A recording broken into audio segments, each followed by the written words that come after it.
Today, we are having a business conversation about mentorship. I'm Brian Rump, And I'm Matt Garrity from Matty G Digital. and this is the Kawartha Small Business Podcast. We have business conversations for the Kawartha commute. This episode is brought to us by Starting Point Digital Marketing. Starting Point Digital Marketing has intentionally simple marketing to help your business get started with digital marketing. Check them out at startingpointdigitalmarketing.ca. All right, Matt. We had a request from a loyal listener to do a episode on mentorship. So, what are some initial thoughts you have when it comes to mentorship? Shout out Lizac Consulting for the suggestion. I love mentoring people. I'm sure that's super arrogant and pretentious to say. Maybe I love mentoring people because it just feeds the beast of my ego or something like that. But I love being able to help people. And I think I'm like an advocate for entrepreneurs specifically. So I love working with like budding new entrepreneurs and trying to help them out as much as possible. Do you do any sort of mentorship? Yeah, I do.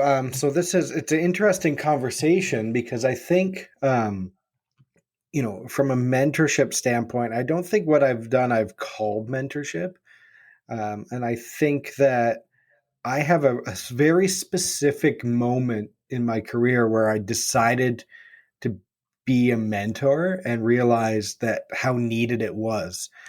So I worked for a grant consulting company. Um, we had often had university co-op students work with us, and we had this young guy, super energetic, and he was always doing these things that annoyed me. And I'm like, how does he not know to do this? And then some of his work would be like kind of bad, and I was getting frustrated. And then I was like, wait a minute, why am I getting frustrated? Like, he's a 19-year-old kid, enthusiastic, smart. Um, he doesn't know this stuff yet. Like, I need to teach him that. Right. So I decided to give what I called in my head, I was like, oh, active feedback. So we just started having like daily sort of active mentorship meetings. I remember we went to like a trade show, and he was like just a disaster for etiquette type things. And then I was like, oh, I have to tell him these things. And now I won't shout out his name, not to embarrass him, but he's graduated from university. He's in a great sort of position of responsibility, and he's going to be like crazy successful in sort of what he does. But you need to have that active mentorship, because people don't really know what to do unless somebody's guiding them and telling them what to do. Yeah, absolutely. That's really interesting. What do you think mentorship is versus a teacher or a boss? Not to maybe lead you down that path, Yeah, but what do you think mentorship is? that's another really good question, because I look at in my life, I really only had one mentor who sort of passed away, and that was like, for me, it was someone to sort of look up to help you discover what your values are. And that seems weird. I think we throw around the word values too much, and we always assume what they are. But to really like understand sort of what some of your goals are in life, or how you want to act, things you can do. I think there is sometimes structured or paid mentorship. I think true mentorship is usually somebody who gets your personality. They're invested in you and sort of your goals, and it's a little bit more casual on the surface, but I think it probably should be reasonably structured, in terms of meeting with someone, not really pointing them in an exact direction, but sort of helping them sort of find their way in life or a profession. Yeah, everything you said there, I very much agree with. I think the most important part is pointing people in the right direction and not particular saying this is how you do it. You have to be careful with mentorship and mentors and in general who you're listening to. I've experienced like family is not going to give you the best advice. Family is going to give you protected advice, and that's going to involve Yeah, making sure you're as safe and risk free as humanly possible. That might not always be best for you. If you're taking mentorship yeah, from your boss or your manager, again, there's going to be a lot of bias there from that person because they have the interests of probably the company more so than you in general. So it's important to find some sort of mentor yeah, that's as unbiased as humanly possible, or at least cognitive that needs to be a part of their mentorship. And then, like you mentioned, I think this is the most important part, actually, because I don't think this is as unique to me as I was originally thinking, but like, I don't like being told what to do. And I like to think that I'm average intelligence and I can figure out things on my own, but I do enjoy some direction. I like to hear people's opinions and then form my own opinions with them. So like you said, like I want to be given like here's a path that you can take. Here's like point A to point B. You figure out how to get there type of thing.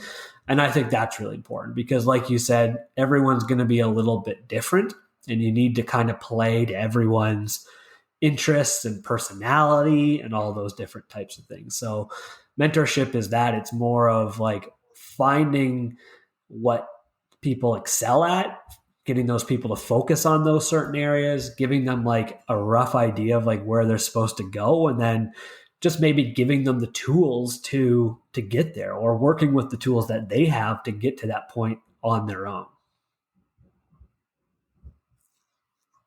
yeah. I think lots of good points there. Um, and the distinction between sort of teaching, coaching, mentorship, I think sometimes the words get mixed up a little bit. So one of the things you talked about, if it's your boss mentoring you or someone in your organization, they're typically really trying to coach you to be the employee they want in that Yeah. short term. I look at when I worked for the bank, great experience. I'm so lucky that I worked with just some certain managers, but it wasn't all great. I remember, and this is funny. So I have, for those watching on the video, um, a little gold plate behind me that's my personal financial planner designation, which you would think bankers and banks would encourage you to pursue. But I specifically was told by like a mentor not to worry about sort of education and designations, but to focus just on sales. So what they really wanted from me, which is typical of the bank, just to sell, like sell more loans, sell more, um, you know, mortgages, sell investments. That would, to them was where I should be putting my focus. And they were not wrong. If I wanted to really be good at the bank, I would need to be better at sales. But my approach was more like I want to learn how everything works and like the systems of it. So pursuing that designation, helped me understand all aspects of personal finances, and to be able to create sort of plans that actually work, whether or not the bank has a role in that anyway. Um, Yeah. so as a coach, they were trying to say, oh, here's how to get really good at your job. But as a mentor, it was not necessarily good for my longevity of my career or what I really wanted to um, pursue.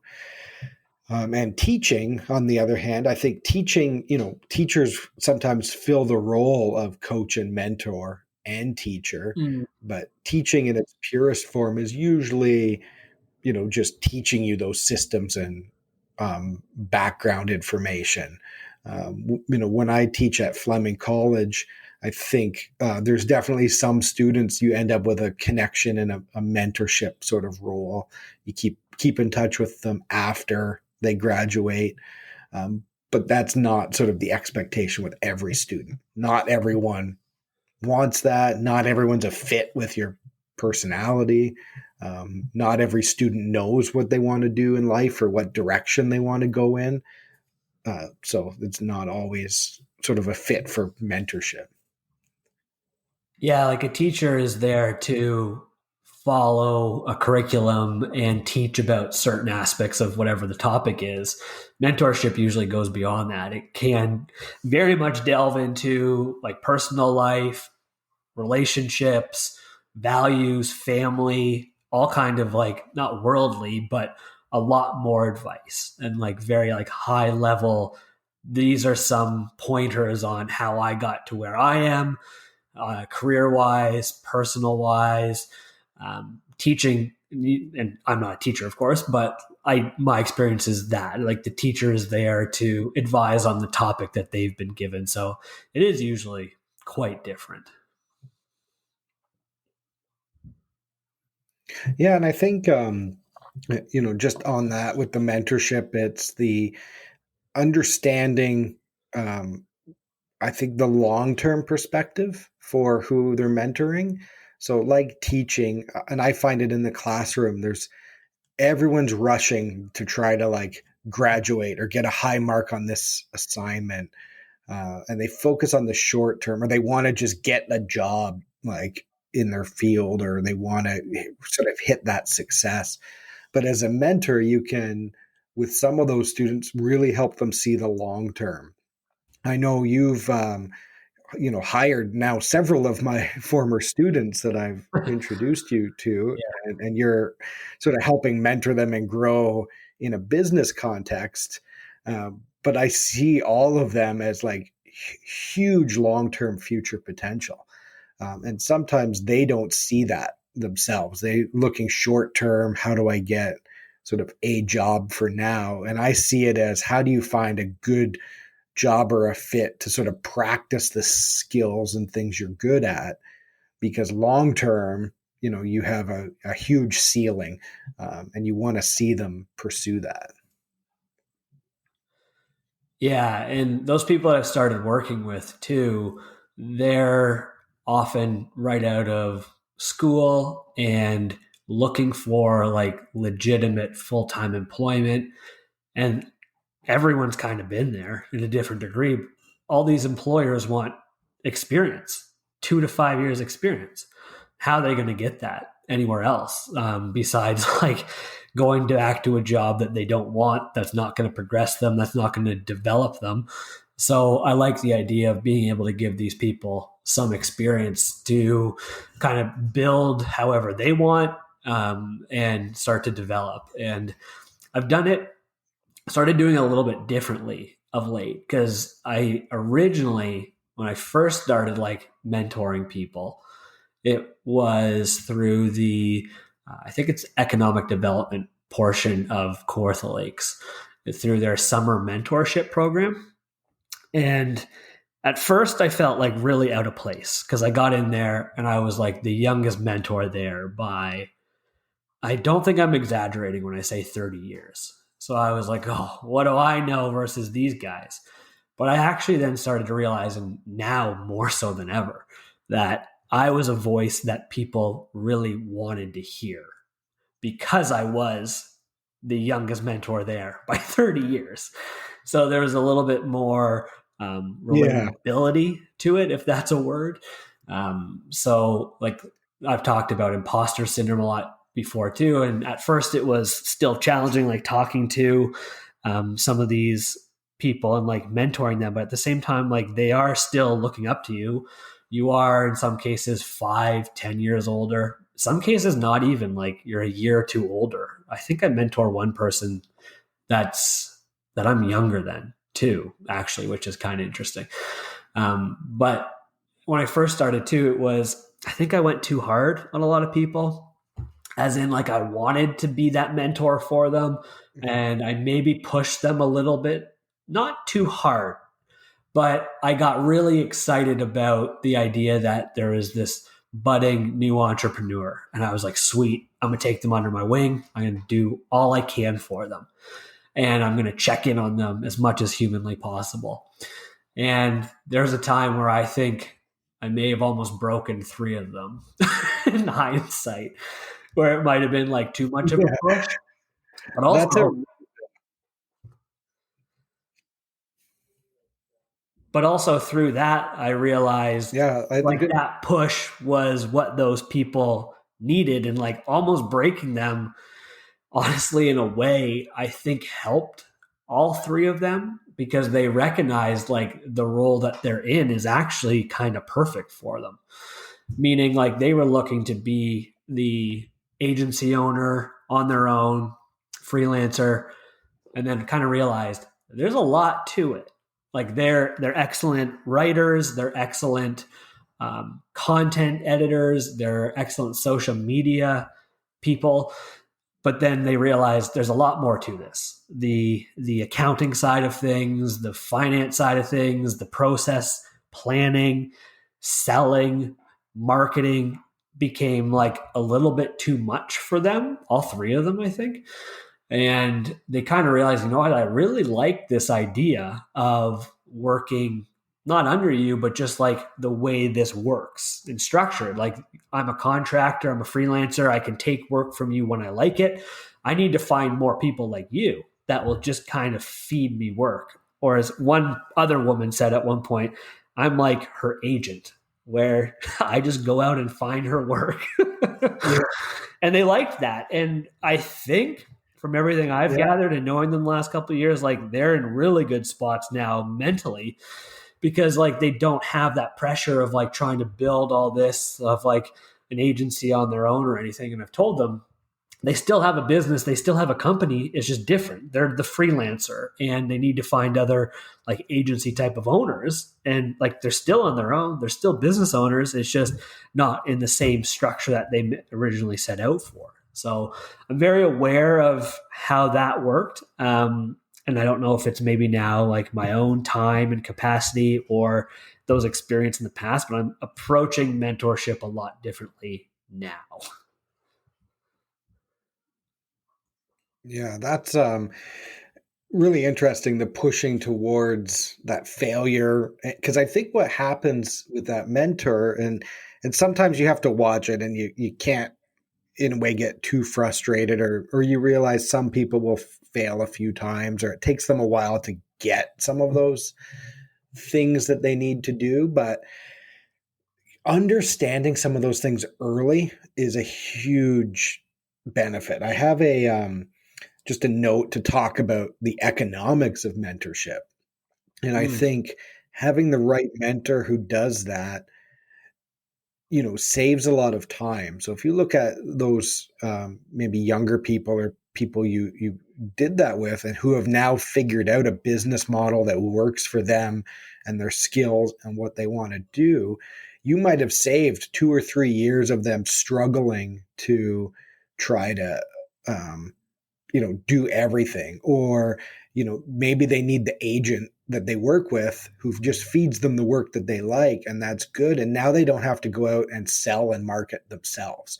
Like that's a huge value. There's a huge difference in that. So learning that a bit earlier has a massive compounding effect to their own wealth and career development.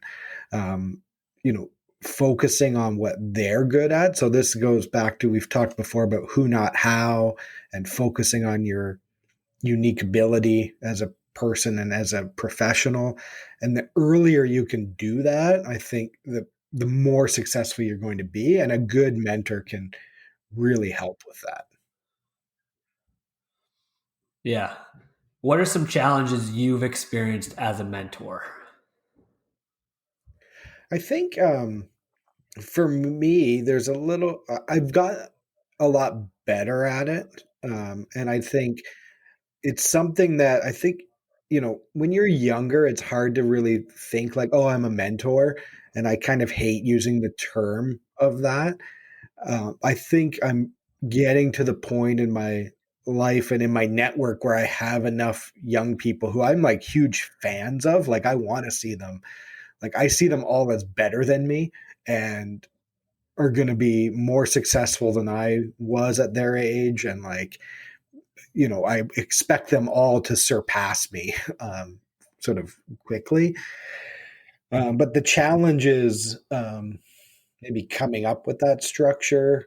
Um, you know, how do you do it? How do you find people where you are a good fit and they want mentorship? I think on one hand, Mm. as a younger person, or actually even whatever age you are, I think you could find a mentor. And it's fascinating to me the kind of the business model of that and how that happens. One of my favorite stories is Manjeet Minhas, who's on Dragon's Den. She spoke with the Innovation Cluster, had an event in 2020, just before lockdown. And she talked about her mentor in the industry was somebody that she was just like, this guy's going to be my mentor. Um, I'm flying down to where he is every quarter and we're going to have a meeting. And she talks about how for the first few times she just flew down, didn't have an appointment, didn't even get to meet with him, and then eventually like got appointments. And then she was saying how like a few years in to them having a whatever mentorship, they were having dinner and she was like, oh, thank you for being my mentor. And he was like, what are you talking about? Like, he didn't realize like she had decided he was going to be her mentor. And she like, went out and, uh, sort of got that mentorship. So I think, I guess the challenge is, yeah, like how many people do you mentor? How do you do it? Is it some people have like a paid structure. I think I don't see myself accepting money from a young kid sort of as a mentor. But I also understand, the value in sort of coaching and mentorship. And if I found someone who I was like, I want to, you to mentor me, I would probably offer to compensate them somehow for their time or, um, you know, figure out some sort of arrangement like that because the value is huge, I think. Yeah, definitely. I think the biggest challenge I've had from a mentorship perspective is the fact that my immediate role is usually they're going to work with me, and I'm usually working with these Yeah. people. So there are elements where I'm not their boss and I'm not their manager. I'm like to think of myself as the leader, and they're a contractor that works with me. But I'm often trying to give like very unbiased advice, and I've said it before to them in conversation. Usually when it comes like pricing stuff, for instance, and like what should things be priced at, because a lot of these people don't have any experience with pricing and they don't know the costs and everything, so they'll just be like, hey, you know what, I don't know, can you help me out here? And I'm always say like, business answer, I need this to be this and here's why. Mentorship answer, it's usually something different. I'll say Yeah. like, it's often, yeah, it's usually different, and I try to just be very clear with that and leave that to them to sort of decide. And the longer people work with me, the more that starts to change, because at first they're like, yeah, they're just going to listen to my business answer because they're happy to be getting the experience, they're happy to be like talking to me and getting that mentorship. But then the longer it goes and the more experience they get and the more they start to understand it in the business, they're starting to listen more to my mentorship advice, which is good because like it's starting to click in, and like they're Yeah, that's successful. good. So And I think that's an important point, and that um, people need that period of building that value because what you're pricing, like, it might not be good. You might need to redo it a few times. Um, but as you develop that capability, your price goes up because you're going to be more effective quicker. So Yeah. I think it's a great business model of, some people will hire younger people, mentor them. You get them at typically a lower cost in terms of dollars, but a higher cost in terms of time and mentorship. And then, it allows them to grow as well. So, if it works out that they stay working with you and you change that and it works out, that's great. If they become they surpass you or become, they level up, I think that's also a success as well, right? Like you can be that mentorship or that path to working. I know you look at some corporations, that's their business model.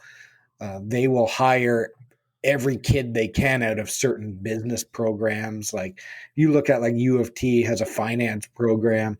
A lot of the banks and Bay Street, they'll just hire anyone, and they know a bunch of them will leave and they won't be there in 10 years, but they basically soak them for cheap labor for a few years. They develop them, some leave, but they know that they become the choice for everyone wants to work there first. So they're going to get the best people over time.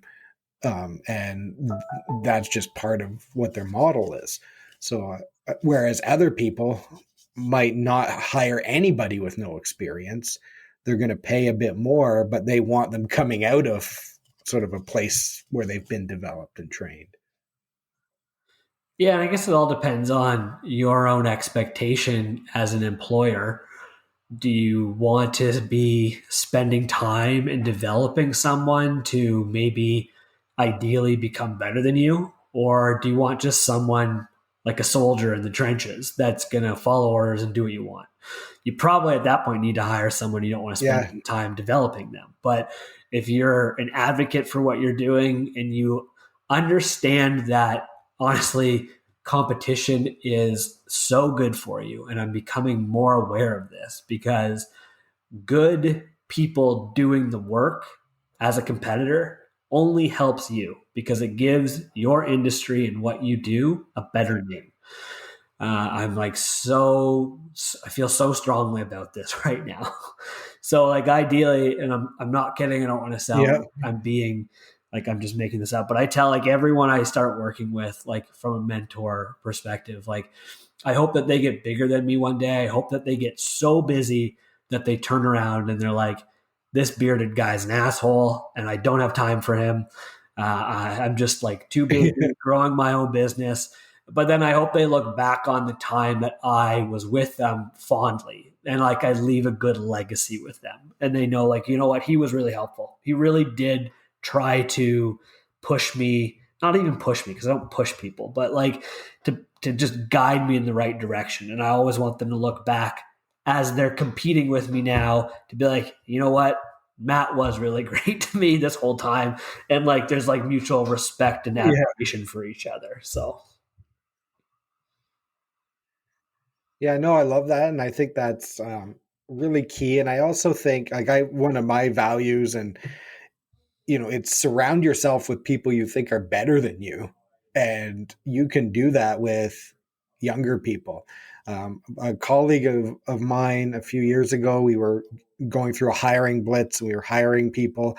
And I remember we interviewed someone, and when they left, she turned to me and she said, "Oh, this one's going to be our boss in a few years." Like, was like so good. And then we were like, yeah, we hired her immediately. Like you're gonna hire people who are better than you, and that's just that. It's kind of the way it worked out as well. Like I no longer work there, but the people I hired are all running the place and doing well, which is to me is makes you feel good, but also just helps you continue to grow as a professional.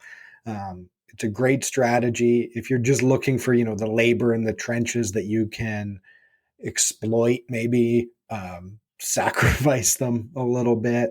It's probably not going to be sustainable, and then you get in that trap where you're always looking for new people and you're always complaining about how, none of them are any good. And it's just not a path to success. So I think, you're on the right track.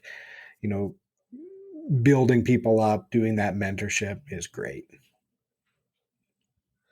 Yeah, and I think we've mentioned a few times, or we've said younger people, or we mentor people that are younger than us. And that's not always true. Like, you don't need to have a mentor that's Yeah. older than you. Or, Yeah. That's, for instance, yeah, very I true. work, I mentor someone older than me. You're a bit older than me, and I consider you a mentor, and you've been like incredibly helpful for me in my career the last, like, what, not even a year, last 6 months. And I consider you like, you're way older, but like age equal, I consider us in conversation. So like, you don't need to actually have someone that's younger than you as a mentee. Your mentor does not have to be older than you. Sometimes I think you equate age with wisdom and success, but I do think it's finding a mentor that, yeah, it has some success, and you kind of like their lifestyle, the way they've gone about it. Yeah. Yeah. That's interesting. Well, I think that sounds like an episode to me, Matt. We've talked lots about mentorship. I hope our loyal listener is happy with what we've talked about today. If you would like us to mentor you a little bit or have a mentorship conversation, please reach out to us at setitup@kawarthasmallbusinesspodcast.ca.